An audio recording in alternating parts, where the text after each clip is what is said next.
Once the league has started, drama, drama, drama, drama, all across every center, drama, drama, drama. And of course, we beat the Chelsea game on the Crystal Palace. Breaking news about it's going to be somewhat of a much more difficult game. We'll talk about that. And Enzo Maresca plan on the very because I'm matching him. Of course, Barca have gotten the job done. Elsewhere, Mohamed Kudus did a very, very good job in there. There are lots of things I am able to come out on Fiifi-Manfred on YouTube. Of course, if you are new to the channel, like we've always been saying, subscribe to the channel.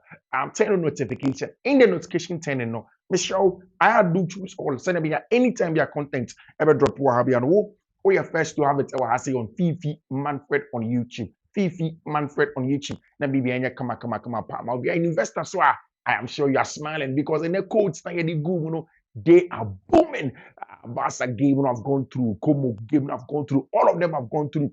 We are only waiting for Bayern Munich on the game, for us to get some 2 or more goals, then we are good to go. Then boom, boom, boom. So every day when you wake up, just come here on YouTube, look at the description of the video. Almost a course senior Google Honor. So after this season is starting up, break. And the season, it is back to back to back to back to back. We essentially have a team that sits down, do the analysis, pick up the codes, use data and what of you, look at it, and then make sure you will win. Until just pick it, go and put it in the betting app.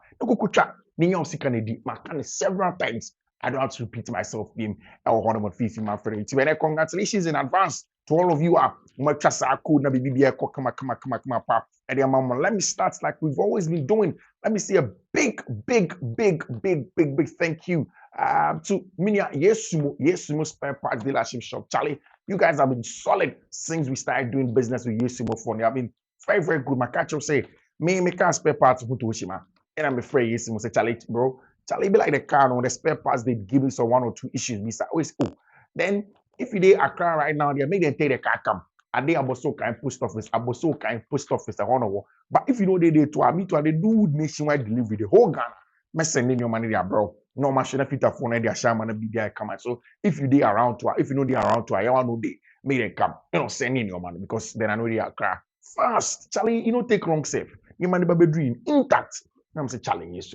And it's a latest car. Use a latest car. Now brand sign when you near money woman Range Rover name it's money. It's hard because I can't Range Rover myself, but it's difficult for you to get the spare parts of these latest cars. Of course, he got a job done for me. But so call Yesumo right now if you're not in a car. 059-313-8221. 059-313-8221. Open Tadie shirts, open tops, open Lacoste, open sweats, open slippers, open shorts, open belts, open sneaker, open everything. Charlie, go to do right now, to do right now. Open wholesale and also retail. Go to do CCA. Call my flower station or to do. Yeah, fast. Now call MOB clothing. Because you share MOB clothing. Now call the catch on the Fiifi-Manfred catch on the bra. Now also open Tadia share. Open some nice shirt. Open some nice stuff, sir. On Bay Jumadia Mom. Michelle, quickly, Michelle. Just go to MOB for one. No money, your money, come on. I catch your mommy. And I said, Gerald, say, Fifi, and say, bra, no money, Juman, Michelle. Only a card there, whether for retail or wholesale, the from 0200-668-708, 0200-668-708, or 024-7277-140, 024-7277-140. Now, BBR, and you come on. And then, English Premier League, of course, second day came up. A lot of drama. We said it in the morning, say, people will have to be very, very careful of the early kickoff. So in all of our quotes, we didn't go there and stories beyond as a bizarre. It started with Aston Villa versus Newcastle United. Goalless draw. Aston Villa got a red card in the game. So it meant that they had to defend very well. I love the Tifona Villa at the starting game to say thank you to Una Emery for the job that he has been able to do for them. So it started like that. Villa tried to control the game. They didn't get a foothold of the game. You could tell clearly, said Newcastle have not moved on from the issues of Abrante friend Alexander Isak because they lack that creative spark up top. They didn't have the arrowhead because Abrante friend Wilson, if you want to make West Ham United, so there is a lack of that focal points in attack. They are negotiating with Johan Wisa Omunya Yohan Wisa, then of course they'll move on with Chelsea for Abente Nicholas Jackson to move on to Newcastle. Chelsea for no so much 70 million, 80 million. Obeto Nicholas Jackson, their mom, not Jackson, but it looks as if even after the game, and the house say, or person the issue with Abente Alexander Ishak, no club and sorting out, almost sorting out now. Or team anything did him now, corner baby and BB kama and money or because he wants everything to be sorted out. He wants everything to be sorted out for no Abrantia Eddie Howe in that regard. So of course the game ended 0-0 and all of the side issues that came to. And then we had a next game. It was in and around that time. Brighton and ball draw with Fulham. We made Manchester United game, it will come down to goals. Then you go to the subsequent game next course. The big one, even before that one, was a Ghanaian inclusion. Abrantia friend Mohamed Kudus. Charlie, who is a lot of Ghanaians have been saying Mohamed Kudus has to change his style of play. People have been criticizing Mohamed Kudus, and I like it's early days yet. It's just the second game of the season for Storia must perform. Of course, the first game in the Premier League. I like what Thomas Frank is doing to Mohamed Kudus. This is the very first game, according to Opta analysts, where Mohamed Kudus has created 5 chances in a Premier League game. Created 5 chances. So it's different from the days when Mohamed Kudus will take the ball and his head is on the ground and doesn't raise his head up and try to make sure that he will make things happen. It's different from that. Then it's also clear to this time. Say when anytime Kudus picked up the ball from the right hand side, that's where Thomas Frank played him. It means that as a left-footed player, he takes the ball to the byline, he brings it back, and he sends in the cross. And constantly he sent in crosses to Richarlison. 2 of them set up Richarlison for 2 goals over there. And the very first time also that Mohamed Kudus is scoring 2 goals. 2 goals. Not 2 goals, assisting 2 goals in the English Premier League over there. So there is a lot of credit to Mohamed Kudus that he was top. In fact, after the game, Sky, Torian Mospe, everybody interviewed him. They spoke about the quality. I like the fact that he's a good dribbler. But again, in the modern game, one of the level where Mohamed Kudus can take his game to is to try to also be diverse and then marry it up with being simplistic. Sometimes you want to dribble, sometimes you want to turn around, sometimes you have to do all the nice things. But sometimes also it's important that you send in the cross. It's important that you make sure that the ball finds somebody and then you get a goal or assist over there. Something that is very, very good. I told you guys about Abrantia friend Tijani Reinders. I've mentioned Tijani's name several times over here. Where I remember last season for one, I came back here and I mentioned the fact that if you really want to know how big Tijani Reinders is going to be in that Manchester City team, take your time and let Pep play him with Nico Gonzalez. Because even with the guys I play football with on Thursdays, I told them that if Pep plays that team, makes it Tijani Reinders with Nico Gonzalez in that middle, it affords Tijani Reinders to do the box-to-box job, to go and attack the box. And look at all of the goals that Mancity scored. Almost every time, it's a simple pass and movement from Tijani Reinders, top quality player. Essentially, I've said it several times. When Scott McTominay won the best player, the MVP of the Italian Serie A, the best midfielder was Tijani Reinders. Quality play by our standard. I mean, whether he has to receive the ball in the first phase, he has to receive on the half turn, whether he has to play forward and turn, when he has to attack the edge of the box and score a goal. Look at the second goal that he scored. Movement from deep. And the ball striking ability to get a job done. It was Mancity going away from home to go and play against Wolverhampton Wanderers. For a lot of us, looking at the final stretch of the season form that Wolverhampton Wanderers brought into the season last season, I felt that, okay, this game can be a little bit tricky, given the fact that Pep Guardiola and his team have not been too flamboyant. They've had some issues in the Club World Cup. And of course, Rodri is still not in the team. Can they just go on and then hit it off? How is it going to be like? But boy, Pep Guardiola took it personal. Joseph Guardiola, he took the game personal and then went bam, bam, bam, 4 goals. And it is the quality of Erling Haaland again. When you give him service, you get a job done. Pure goal scorer. And again, in 4 seasons in a row, Erling Haaland has scored in the opening day of a Premier League season. That is pure consistency. See, that is why Erling Haaland is in the level of the likes of Mohamed Salah in terms of the consistent scorers in Europe.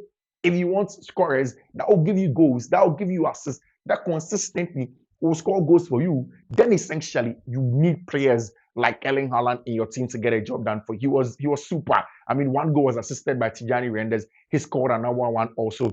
Um, Ryan Checky came on to come and score a goal. And then, of course, Tijani Renders had a brilliant goal over there for themselves. So Man City went away to the Molineux and they made it 4 goals to 0. 4 goals to 0 to themselves, and then setting themselves, giving themselves an advantage. Before then, Sunderland had stayed at home and had beaten West Ham United by 3 goals to 0. Nobody expected that performance from Sunderland. I felt that at the Stadium of Light, Sunderland always were going to be difficult for West Ham United to play against. I mean, again, I said several times, the biggest issue of Graham Potter as the manager is the temperament that he has. He is not the guy that commands the team, that gets them to deliver. He's not the guy that gets the players to play on a level higher than where they are supposed to play. And you could tell at the opening of the game, they exerted a lot of pressure, but that solidity was not there. They had a young fullback in Diop who we expected to play well. He did play well, but then West Ham United lost that game. I mean, Sunderland, captained by Granit Xhaka, having experienced players like Ronaldo from former player of Atletico de Madrid, came into the team and got the job done over there from Sunderland. So, I mean, a lot of good stuff for themselves in the English Premier League, and Manchester City have gone on top. Good, God willing, tomorrow, there's a big one. Enzo Maresca versus Oliver Glasner. Chelsea versus Crystal Palace. The analysis breakdown is coming, so stick and stay. Don't go nowhere. But, of course, Football Club Barcelona. Before this game against Mallorca, the bigger conversation was that could Barca make sure that they go into the season and then get the results that they have to get and start the season on a higher note.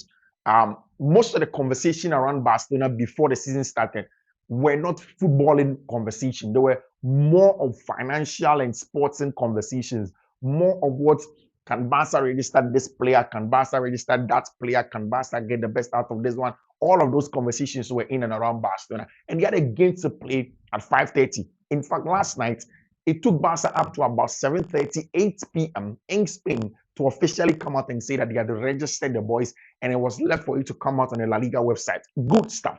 Barca went into this game knowing that Mallorca in the Spanish La Liga, in the first day opening of the Spanish La Liga, it's not an easy team to play against.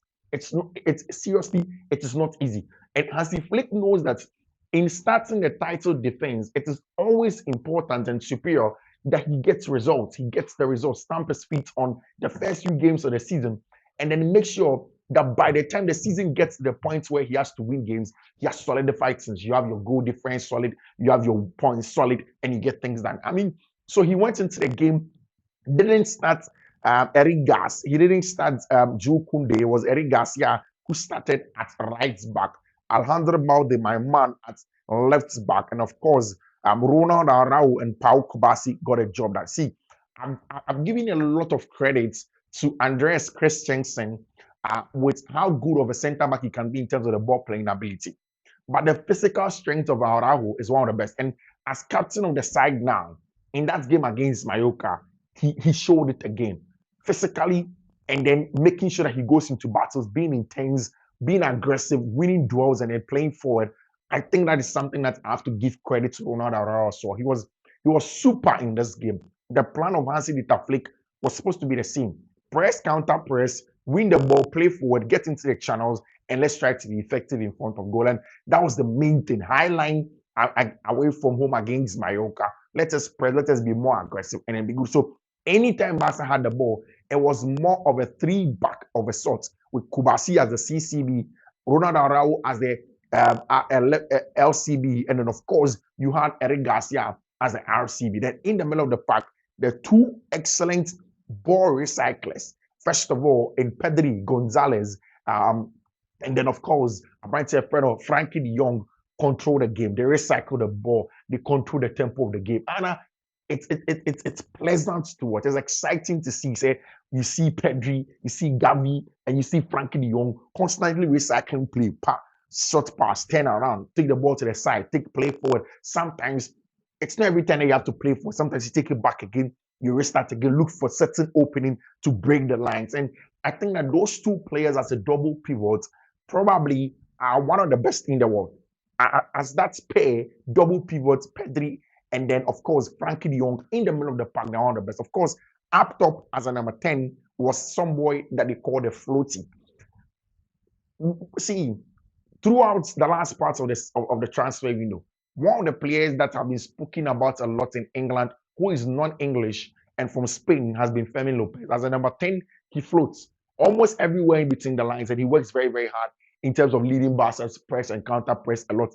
So he's the one that Mancity started in that game to press, to counter press, to win the ball, to win draws, to play forward, to play in between the lines. It was good stuff from Femi Lopez in those areas, no, and he was able to get a job done in that regard. Of course, the game became tight, it was strange. Up top, Ferran Torres started. I felt that Marcus Rashford was probably going to get his Barca debut over there, his full debut, but it didn't happen. Hansi Flick opted to play with Ferran Torres so that he would get extra legs in the middle of the park with Fermin Lopez and himself when he drops deeper. And then, of course, Lamine Yamal and then Rafinha kept the width for them. The first goal came from a brilliant ball from Lamine Yamal from the far side. It was from right winger to left winger, right winger, left winger. Lamine Yamal on the far side, 1v1, sent in across, and then Rafinha, who was attacking the far post, just slotted it in there. There was some controversy where a lot of people have been talking about the fact that maybe ball across the touchline. See, if you look at the images now, the ball did not cross the full circumference of the ball, did not cross the touchline. The full circumference of the ball did not cross the touchline. That is the rule. The rule doesn't say that maybe part of the ball should cross the touchline or half of the ball should cross the touchline or something. The law says that the full circumference of the ball should cross, but then that did not cross. And of course, Lamine Yamal took it in. It's the second goal that was a little bit controversial because there was a player that was down. He had held his head. The referee was just about to blow, but he didn't blow. Just before he blew, Ferran Torres scores that goal. The player was down, but the referee did not blow. Just before he blew, it was so quick. Just before he blew, and then of course Ferran Torres scored that goal, making it 2-0 for Football Club Barcelona at that point in time. Just shortly after that, then Mallorca gets a first red card of the game. Then later on in the game, another red card on a stump on Juan Garcia, making it 2 red cards. See, from then the game became very, very boring. And I've said it several times. Sometimes, even me as an analyst, sometimes I struggle to watch the Spanish La Liga because of the lack of ambience. And while sometimes the commentary becomes drab, sometimes some of you listen to us on Inshrine, if you've not seen us before, you think that we like to shout. It's not about shouting. Even when I sit here, there are days where I wake up from bed in the morning and I need to get myself in the mood to be active, because if I come and sit here and it's drab, you will not be able to watch, right? So, I mean, the commentary in the Spanish La Liga is drab. It's too. I mean, it just doesn't work for me, especially when you want a lot of people to be watching it. From then, the game became 100% boring. It became totally boring on all fronts for them. And I kept on saying that they need to be able to find a way to get the best out of these Spanish La Liga games. No, Babasa will not care. Later in the game, a certain boy called Lamine Yamal Ibanez Nazraoui, he did the very thing that he does every time. Cutting from that right-hand side onto his favorite left foot and then finding the top corner over there. That is pure quality from a brand friend and Lamine Yamal Nazraoui. And you can't take anything away from him.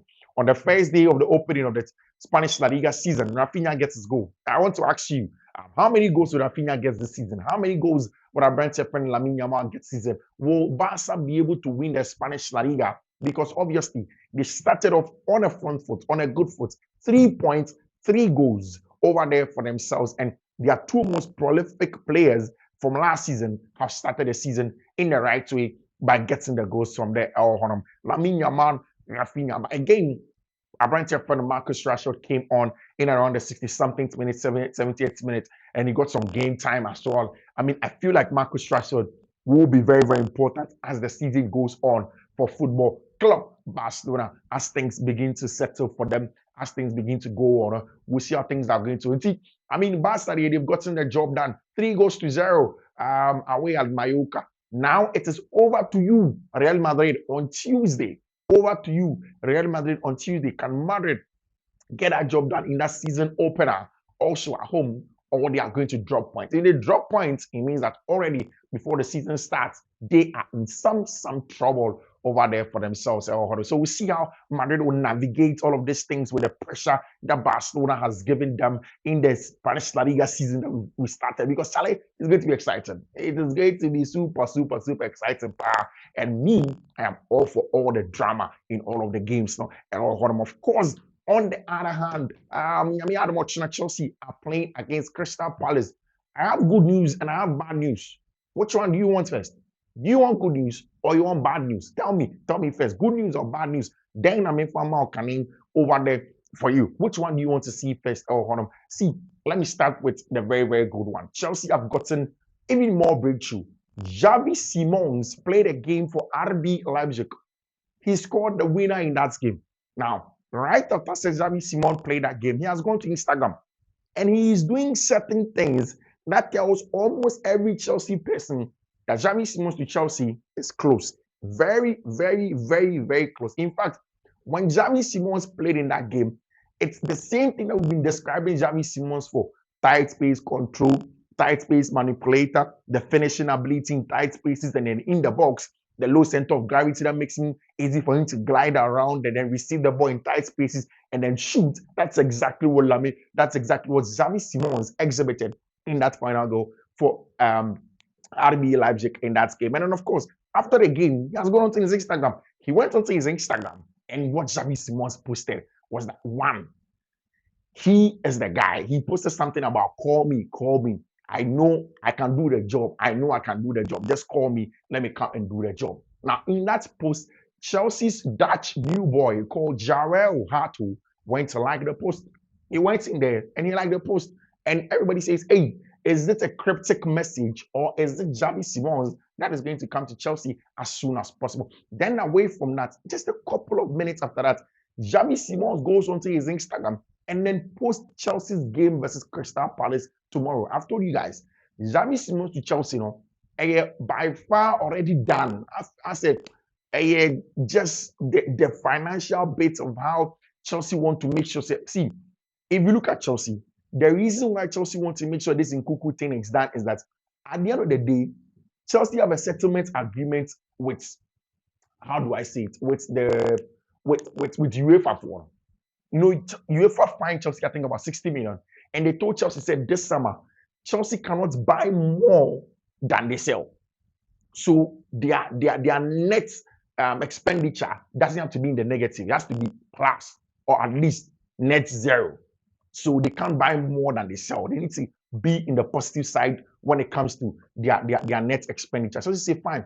So it's because of the FFP, because of UEFA. That is why Chelsea are making sure that at least when it comes to the Nkunku deal there, they have to get money before it goes. Axel Disasi is there. Sterling is there. Nicholas Jackson, the guy probably can go. So they want to make sure that these guys, they are at least let out of the club. Then he can go on and then make the purchases that they want to do. But Xavi Simons has made it clear to all of us that he has an agreement with Chelsea Football Club. In fact, there's a report from Germany today that came that Bayern went to Xavi Simons and they told Xavi Simons that we want you. Come and play for us. We want you to do the job for us. And what he told them was that I have an agreement with Chelsea Football Club. And in having an agreement with Chelsea Football Club, I can't move for you. The only place I want to go is Chelsea. So I'm turning my attention to go and play at Chelsea Football Club. And people are like, wow, that's exciting. I mean, it didn't end there. Xavi Simons again on his Instagram has posted Chelsea's game that they will play against Crystal Palace tomorrow. Yeah, he posted that game that they will play against Crystal Palace tomorrow. And then he has written there that he, Xavi Simons, tomorrow, as part of the things that he has to do, he has to watch that match against Crystal Palace. So tomorrow, whilst you are watching the game in the comfort of your home, Xavi Simons will be watching with you, hoping that his possible new club will win against Crystal Palace. I mean, very interesting conversation around Xavi Simons himself, the club, what they want to do and stuff like that. But the bad news is that we already knew of the injury of Levi Cohen. We already knew that Enzo Maresca said that he wants a center back. I've said it myself. That for me, I struggle to find a real proper center back that can come into the game and then play on the level of Levi Cohen if we don't already have it. In this short time, it's going to be very, very difficult to just go onto the market, find a centre back that plays on the level of Levi Cole if we already don't have that guy in Cobham. Why? I've heard a lot of people talk about McGay. In my opinion, McGay is not a guy. In fact, McGay is not the kind of player that I want. As a CCB, that high volume passer. I don't think my McGay is that flamboyant passer of a high volume. I'll rather play even Benoit Belachile in the CCB than McGay. Again, people have mentioned Aaron Anselmino. Aaron Anselmino already is a Chelsea boy, but are you throwing a young Argentine who has not played a single Premier League start in the first Premier League game against Crystal Palace at home, where the fans can be a little unfriendly to him? So these are some of the reasons why I'm worried. I've heard people mention a lot of names. For me, I've heard people mention Henkapi. I don't think Henkapi is the guy because at best, Henkapi plays in a 3-back. So why are people so comfortable with Henkapi when Henkapi's best times as a centre back has played in a 3-back? He plays on an outside centre back of a 3-back. So why should a guy be Henkapi? Why should Henkapi be the guy that you want to throw your shoulder of the line breaking passes, the first phase passer, the passes under pressure, and all of those things on one player called Pierre Henkapi? I do not agree. I really, really do not agree with the Henkapi bit about he coming in to come and play and all of those things about it. It's something that makes me a little bit worried. And I said it. If it is true that Tosin Aderebiayo is injured, then Chelsea are in for real trouble. What I hear is that it may be precautionary. It's not certain that Tosin is injured. I hear that he may play tomorrow. He may not play tomorrow because he felt something. It's precautionary. They are looking at it. They want to see if Tosin can play. But knowing Enzo Maresca, he doesn't like to risk players. He doesn't like to risk players at all. So how then does he go into this game and then make sure that he wins that match? How then does he go into this game and then make sure that he plays well and gets the results against this team over there in the English Premier League? So it's a tough one. It's a really, really, really tough one for Chelsea Football Club. And then also for the players in the team who is going to play tomorrow. I hope that Tosin Adebayo is fit. And again, if Tosin is not fit, it looks as if Joshua Kofi Achampong may play. It looks as if maybe Joshua and Wesley Fofana. West has to be fit tomorrow. Whatever happens, Wesley Fofana has to be fit tomorrow to be able to play in that game over there, or else Chelsea are going to be in a lot of trouble. In a lot of trouble, especially in Bordeaux, unless Lavia is fit. But Lavia is also not fit because if Lavia were fit, you can play a midfield 3. Then Lavia draws between the 2 centre backs, and then you push your fullbacks up. But Lavia is not there. So I mean, stylistically, it's a big deal. Again, if you play Joshua Kofi Achampong, you are setting up Joshua Kofi Achampong against Jean-Philippe Mateta. He has played against him before. He has played against Antoine Semenyo before. He was cooked by Antoine Semenyo. But it doesn't make Joshua a bad centre back. He's a very, very good centre back. He can hold his own against Jean-Philippe Mateta. I think that for young centre backs, it's in games like this that they build themselves, they become better, they also grow to become some of the best in the world. So yes, it's tricky, it's difficult. Joshua Kofi Achampong on the ball is a very good player. He glides very well, just like Trevor Chalobah. Enzo Maresca tried him the last time out. I think in the game against Bayern for Leverkusen, he saw what he could do and stuff like that. Maybe he can be the guy to play there if truly Tosin Adebayo is injured. But away from that, are Chelsea willing? Are they in the right place to be able to go into that game and then go and play with Joshua Kofi Achampong, especially against Jean-Philippe Mateta? Height, physicality, front-footed defending. And again, I think that's one thing that Cole brings to the team that nobody has. And that's why I'm saying that if Cole is absent, then there's a need to be, especially tomorrow, there's the need for Wesley Fofana to play to an extent because you need that front-footedness up top to go there, defend aggressively, bring the ball from those zones, and then be able to play for it. I mean, Chelsea on a very, very, very good run of form, and we expect that be able to be successful in terms of playing games, in terms of winning and stuff like that. If they start the season with a bad results, it is going to dampen mood. And then, of course, the little issue between Maresca and the sporting directors about getting a centre back, now problems may begin to come. So I'm keeping my fingers crossed. I'm waiting for the lineup tomorrow. I'm waiting for how Enzo Maresca sets up the team tomorrow. I'm waiting for what happens in the game. Then I can do a proper analysis of the issues over there for you. Of course, God willing, tomorrow morning I'll come in here and I'll break the game down into details. What happened, who will play where, what is going to happen. I'll break all of that here for you in the morning.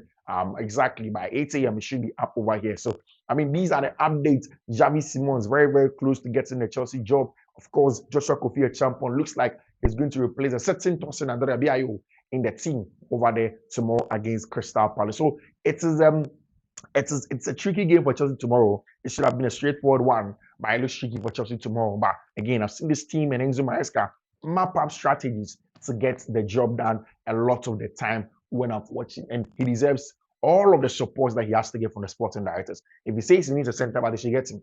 I've said for me, centre back there, I'm thinking of Scalvini and Bastoni. These are for me ceiling raisers, solid centre back. I mean, Alejandro Bastoni from Inter, when he has to defend front-footed, when he has to pass the ball, he's solid. So he's the kind of guy that I'm looking for. But again, we'll see how things are going to pan out from there in terms of how Chelsea builds the team and how we would see a kind of team that plays against Crystal Palace, God willing. Tomorrow, I'll draw the curtain here and I'll see you, God willing, later in the day. And of course, tomorrow morning as well. Do take care of yourself. And then, bye-bye.